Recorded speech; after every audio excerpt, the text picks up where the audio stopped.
Hello दोस्तों, आज हम यूपीएससीईआरटी क्लास 7 का चैप्टर नंबर 10 देखेंगे। पिछले अध्याय में हमने शेर शाह सूरी के बारे में पढ़ा था। इस अध्याय में हम अकबर के बारे में देखेंगे।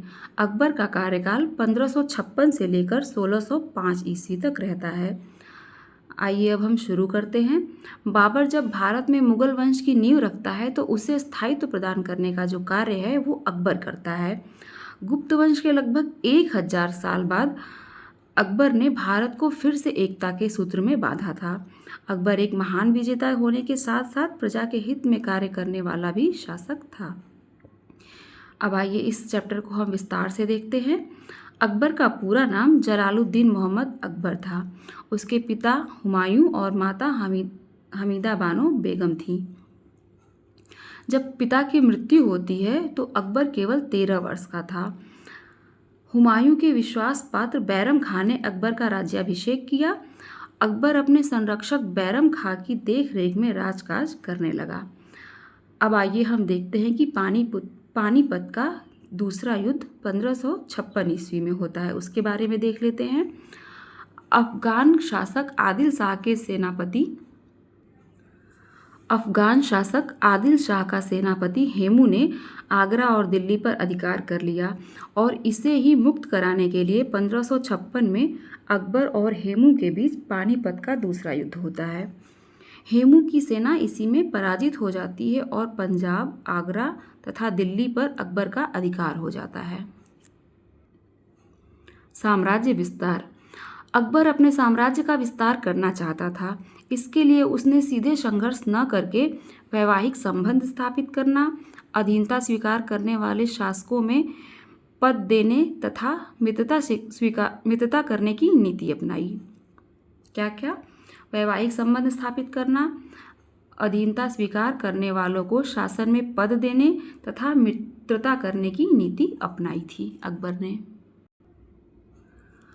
अकबर राजपूतों के साथ मित्रता का महत्व बहुत अच्छे से समझता था, अतः उसने राजपूत परिवारों के साथ वैवाहिक संबंध स्थापित किया और अपनी स्थिति को मजबूत बनाया। अकबर ने अपने साम्राज्य के विस्तार के लिए और कई विजय भी किए।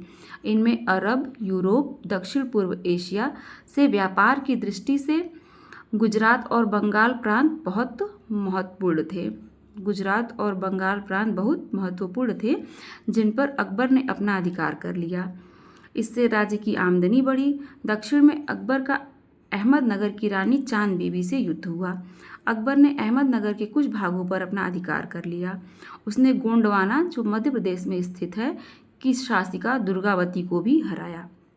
इस तरह अकबर ने एक विशाल साम्राज्य की स्थापना की जो कश्मीर से अहमदनगर तथा काबुल से बंगाल तक फैला। ये मानचित्र वे हैं जहां अकबर का शासनकाल था, यानी साम्राज्य विस्तार अकबर का कहां से कहां तक था, ये है। पूरा कश्मीर से लेकर अहमदनगर, काबुल से लेकर बंगाल तक अकबर का साम्राज्य विस्तार था।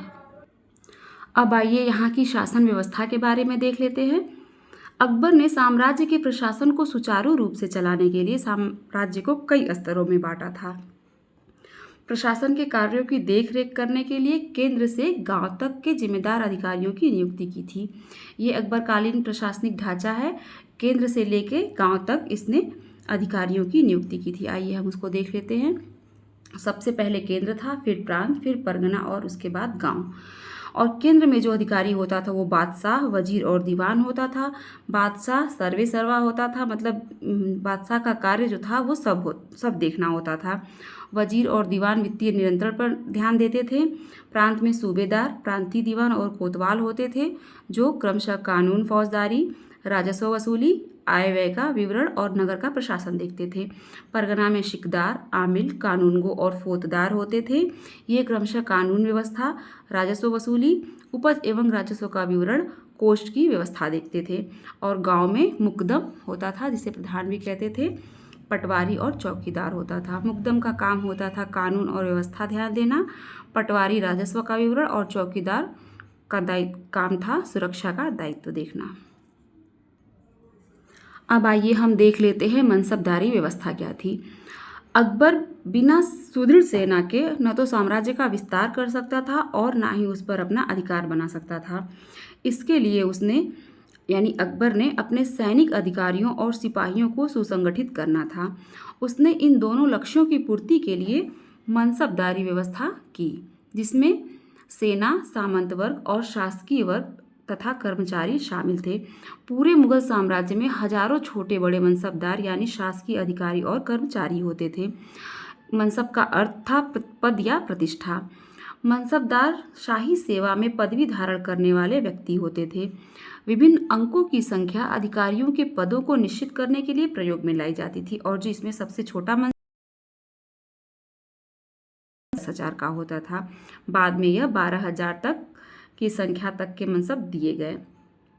मनसबदार साम्राज्य में बादशाह के कानून और आदेश लागू करते थे। बादशाह के खिलाफ अगर कोई विद्रोह हो तो मनसबदार विद्रोह को दबा देते थे। मुगल साम्राज्य की रक्षा और दूसरे क्षेत्रों से मुगल वंश का राज्य फैलाना भी मनसबदारों का ही काम था। उन दिन मुगल अमीरों यानी बड़े मनसबदारों को जितना वेतन मिलता था उतना दुनिया के किसी भी अन्य राज्य के अधिकारियों को नहीं मिलता था। तभी तो मुगल अमीर बड़ी शान शौकत से रहते थे। अकबर द्वारा निश्चित प्रशासनिक ढांचा आने वाले मुगलों के प्रशासनिक ढांचे का आधार बना और आज भी उत्तर प्रदेश में कई पदनाम व प्रशासनिक क्षेत्र इन नामों से जाने जाते हैं। ये अकबरकालीन सिक्के थे। ये सोने का सिक्का था और ये चौकोर चांदी का सिक्का था। अब आइए हम अकबर के वित्तीय प्रबंधन के बारे में देख लेते हैं। राज्य की आय के दो प्रधान साधन थे, जिनमें पहला था भूमि का लगान और व्यापार पर कर। प्रत्येक गांव का से 1/3 भाग लेने के रूप में वसूल किया जाता था।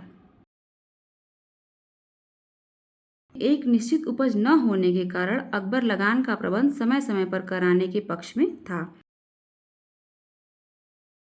लगान का लेखा जोखा बनाने का कार्य राजा टोडरमल को सौंपा। को सुविधा हुई, उनको अब मालूम रहता था कि उपज का कितना भाग, ये बात मालूम रहती थी कि उपज जितना है उसका कितना भाग हमें लगान में देना है। अब प्रबंधन। कृषि मुगल बादशाहों की समृद्धि का आधार थी। इस समय एक ही खेत से विभिन्न फसलों का उत्पादन भी किया जाता था। कृषि क्षेत्र से लेकर मध्यकालीन तक एक रूपता दिखाई देती है। भू कर निर्धारण के लिए की पैमाइश गज ए इलाही द्वारा की जाती थी। ये मोस्ट इंपॉर्टेंट है। भूमि की पैमाइश जाती थी। यह पूर्ववर्ती गज ए सिकंदरी पिछले अध्याय में हमने पढ़ा था, उसी का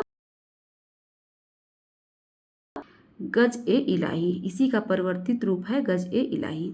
खेत अध्याय में हमने देखा था कि बिस्वा का प्रयोग होता था, जिसे आम भाषा में बिस्सा भी कहते हैं। 1 बीघा 60 गज लंबा व 60 गज चौड़ा होता था। ये मोस्ट इंपॉर्टेंट है कि जो 1 बीघा था वह 60 गज लंबा और 60 गज चौड़ा होता था। अब आइए हम देख लेते हैं कि सामाजिक सामंजस्य बनाने के लिए उसने क्या क्या प्रयास किए। अकबर यह भली भांति जानता था कि हिंदुओं के सहयोग के बिना वह न तो साम्राज्य का विस्तार कर सकता था और ना ही साम्राज्य पर अपना अधिकार रख सकता था। इसके लिए उसने अनेक हिंदुओं को मनसबदार बनाया और इसमें से अधिकांश राजपूत राजा ही थे, जिनसे अकबर ने वैवाहिक संबंध बनाए तथा व्यक्तिगत संबंध स्थापित भी किए थे।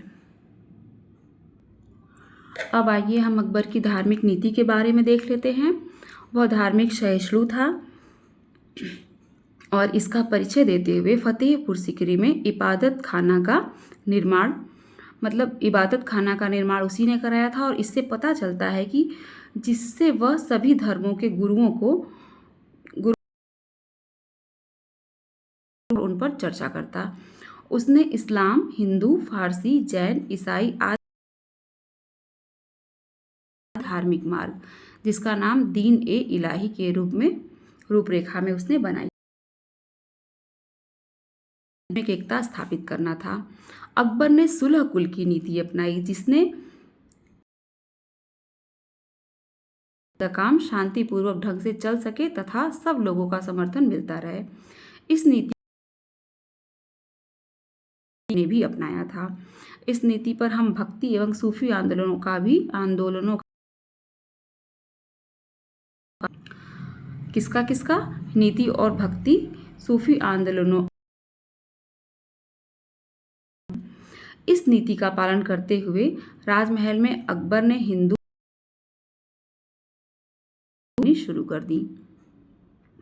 गीता, महाभारत, अथर्ववेद, बाइबल, ज्योतिषी और विज्ञान की भी कई पुस्तकों का फारसी में अनुवाद अकबर मुसलमान उन्हें पढ़ और समझ सके।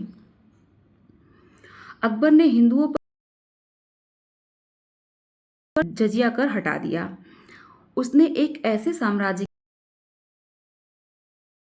के सभी लोगों को समान अधिकार पर आधारित थी।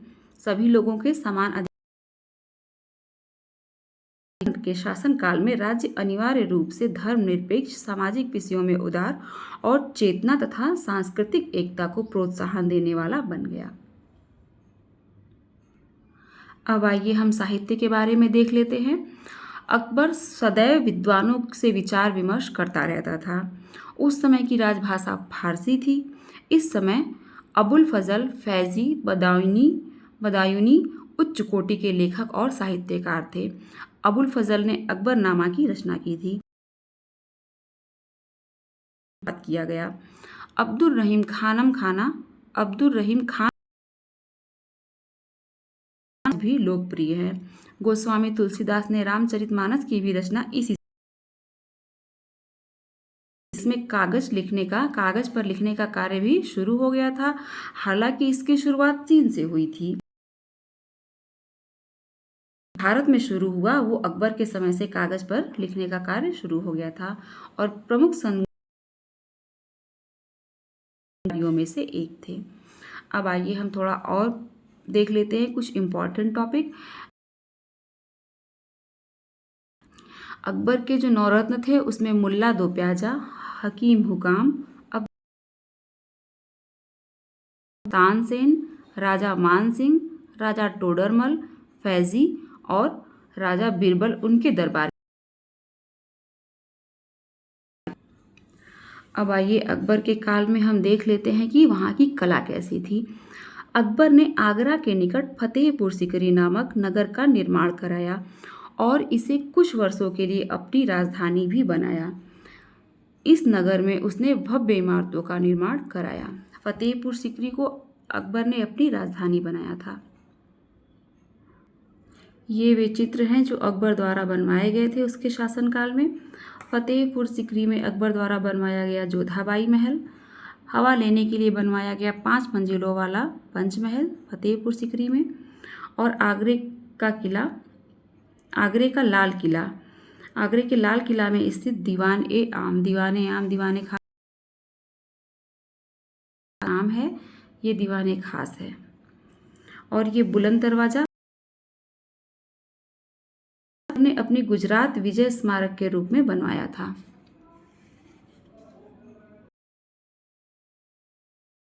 दरगाह फतेहपुर सिकरी में जो आगरा में है, अकबर द्वारा निर्मित किंतु जहांगीर द्वारा संगमरमर। जयपुर में हवा लेने के लिए पंचमहल की तरह एक इमारत है, उसका नाम आप हमें कमेंट बॉक्स में बताएंगे।